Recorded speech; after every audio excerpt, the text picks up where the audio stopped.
Republic of South Africa used to be very supportive of any kind of UN activities. After all, both the League of Nations and the UN was the brainchild of Jan Smuts, who was South Africa's greatest strategic mind. Subscribe if you want to know about this Smuts fellow. I already did a video on him. Anyway, this UN support was so much so that when the Korean War broke out, South Africa issued a statement of support of the UN Security Council's decision, immediately seeked support from the Americans to intervene and then dispatched its Air Force. After 40 days of sailing, the South African 2nd Squadron landed in Japan, linking up with the rest of the 18th US Air Force bomber wing, which the South African Air Force will be attached to for the duration of the war. Both the Americans and South African pilots received the term mud movers as a sarcastic nickname. Their first mission flown involved providing cover for the retreating UN forces. The nature of Australian and South African air attacks, particularly early in the campaign, was to fly in low and slow to rocket or bomb targets. This attack pattern was rather risky. 43 South Africans were lost in the war. South Africa lost 74 of its 95 Mustangs, 34 killed in action and 9 of which became POWs. This baptism by fire also introduced South Africa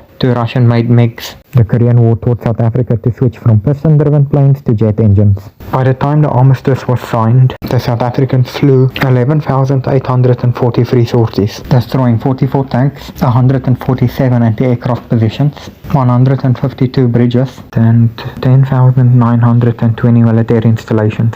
Considering the low losses South Africans suffered proportionally to its success, it wouldn't be far-fetched to say the South African Air Force, in Korea at least, was much more mightier than they had any right to be. Most of the officers sent to Korea had World War II experience, including participants of the Berlin airlift. One individual goes by the name Joe Hubert, flew 175 combat missions. In lieu of receiving a second Distinguished Flying Cross, he was the sole recipient of the Oak Leaf Cluster Medal. Joe Hubert was also a navigator during the Berlin airlift. His crew insisted on flying supplies even during a severe thunderstorm. On that particular flight, they had to dump over 60 sacks of coal to get the plane light enough to gain altitude. The South Africans were also deeply motivating for the Americans. South Africa didn't have enough ground crew, but they didn't let that deter them. It wouldn't be strange to see pilots involved with maintenance or even arming their own planes. Of the 1st Commonwealth Division in Korea, 243 were Air Force officers, 545 were ground personnel, and 38 were Army officers. Oh, these are just the South Africans of the division. The act of South African involvement in the Korean War has remained largely an unforgettable act, making the South Africans a natural ally of the Korean people. 2nd Squadron and over 420 individual decorations,